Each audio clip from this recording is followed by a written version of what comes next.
Welcome everyone to this year's Halloween series. This year we're finishing up the Wolfman movies. I probably could have actually done this first one with the Frankenstein movies, but there's so many of those I couldn't squeeze them all in. So we're going to start this year off with Frankenstein Meets the Wolfman. Frankenstein Meets the Wolfman is from 1943. This is another horror film in the Universal monster movie universe. It was directed by Roy Williams Neal.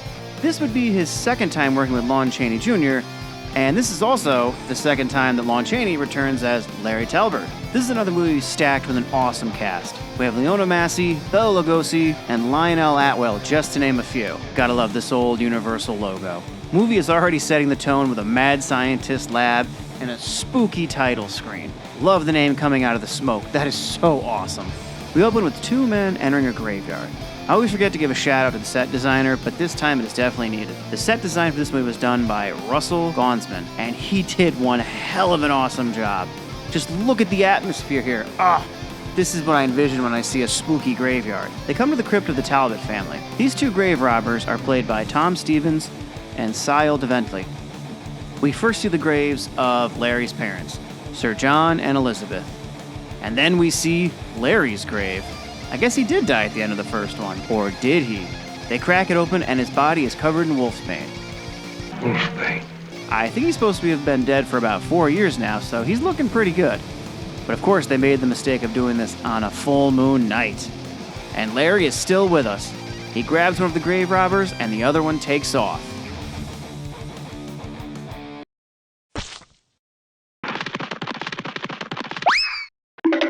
Larry is later found in the street, and they bring him to a hospital.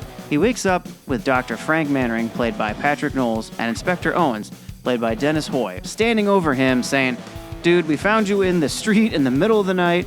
You had a bump on your head. What the hell is going on?" And Larry has no idea what's going on or how he got there. Inspector Owens calls around looking for information on Larry. He calls his home village. They tell him, "Dude, he's been dead for 4 years." This is Sergeant Langwell, played by David Clyde. That night, the full moon rises, and so does the Wolfman. You gotta love this here. The moonlight just creeps across the floor, and it lands right on Larry's face, and you know what's about to happen.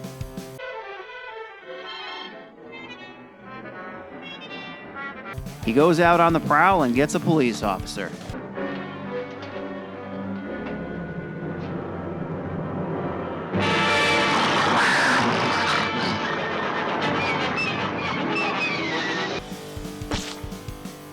The next morning, Mannering finds Larry sleeping all funny and discombobulated, and the window is wide open. Larry tells the doctor that he has to call the police because he's pretty sure he went out and murdered someone last night. Owens returns with a few questions for Larry, but now after talking to him again, he thinks he's a total nutcase. Proof to the two of them, Larry tells them to go check the grave of Lawrence Talbot. It's probably empty because he's standing right there in front of them. Somebody's broken into this vault. How long is it since you were here last, Sergeant? Not for months. Nobody's died in Lanwelly lately, and nobody comes here if he doesn't have to. They find one of the grave robbers dead in the crypt. Langwell also gives them a picture of Larry, telling Willie that he's going to come back with them to identify the man in the hospital. But before they could do that, Larry escapes. Goodbye. What happened to Talbot? Did he die? No, he tore off his straitjacket during the night and escaped. Tore off his straitjacket? How? Bit right through it. Tore it to shreds with his teeth. With his teeth? Larry makes his way back to Melba, the gypsy lady from the first movie, still played by Maria Osponskaya. I can't. That was a rough one. He wants her to cure him. She says she can't, but she knows a guy who can. They arrive in a small German village looking for, you guessed it, Frankenstein? Don't mention that name around this town. Oh, please, won't you tell us where he lives? but unfortunately for them, he died. So, for timeline's sake, I'm gonna guess this takes place after Ghost of Frankenstein. I would also really like to know how Maleva knows of him. She did bring up her son from the first movie a couple of times, so did she bring her son to try to cure him once or twice before? She says she didn't know him, but I'm not buying that story. So they leave the bar and it's a full moon, and oddly enough, Larry doesn't kill her when he turns into the monster, but he runs away from her.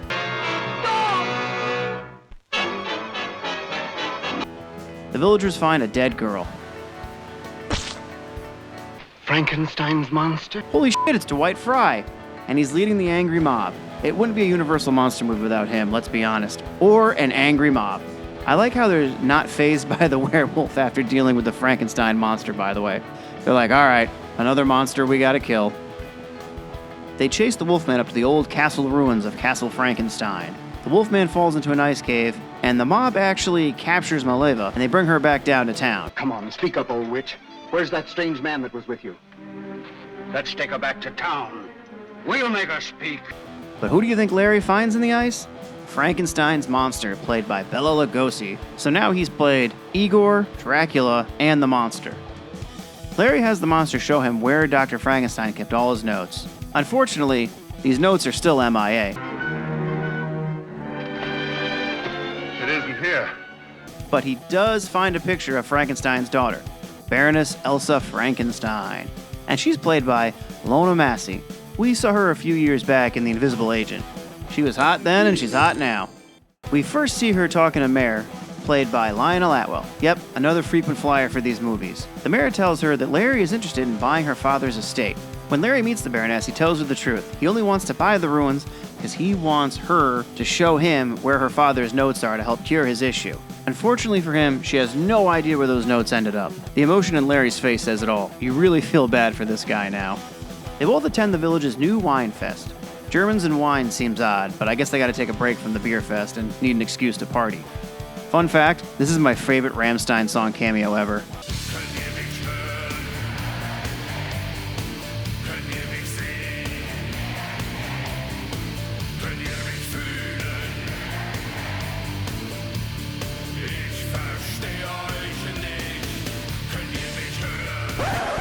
Eternally.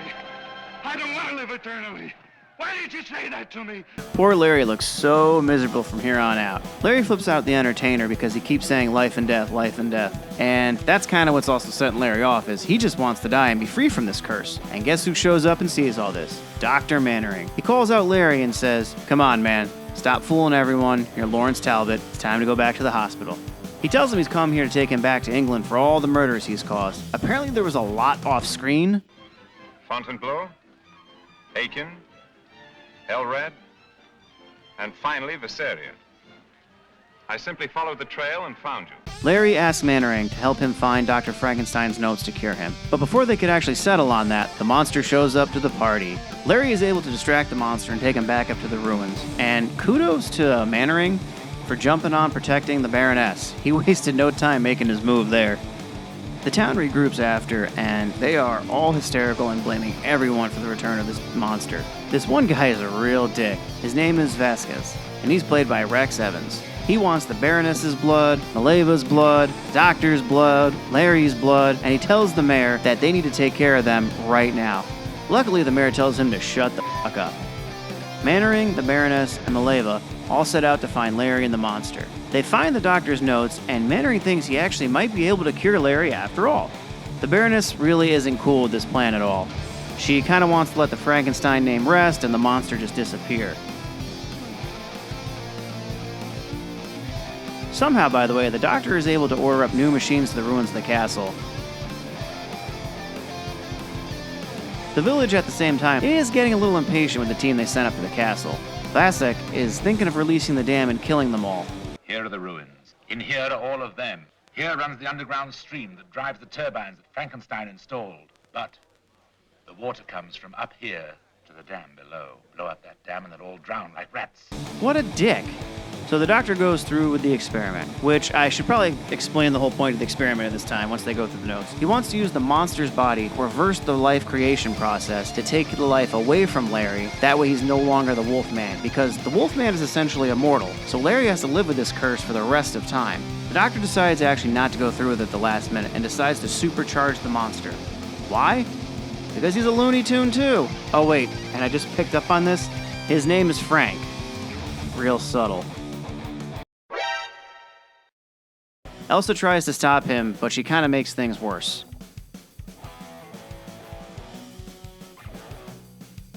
Oh, guess what? Vasek is a fucking asshole. With the monster fully charged, he does what he always does. He grabs the pretty lady and tries to make off with her. But unknowing to the rest of them, Larry has transformed into the Wolfman once again. And they finally do battle. For about 3 minutes.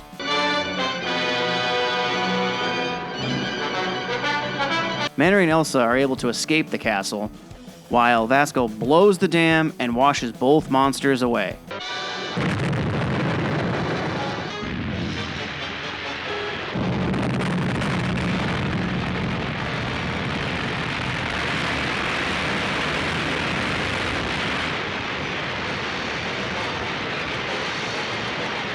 And that's got to be the end of the ruins of the Frankenstein castle at this point.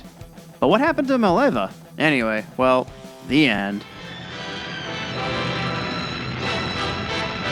This movie has a really slow start. For a movie that's only about 1 hour and 14 minutes, the good stuff really doesn't happen until about 40 minutes in. Bela as the monster this time around is a little underwhelming. He seems more dopey than the terror that Karloff made it out to be. Maybe that was because for that last supercharge, they wanted him to seem more terrifying. The cast in this movie is very unique, especially towards the end. Mileva, Mannering, Elsa, the monster, and Larry. I really do love the cast in this movie, and the acting from them is really good. It just meshes so well together.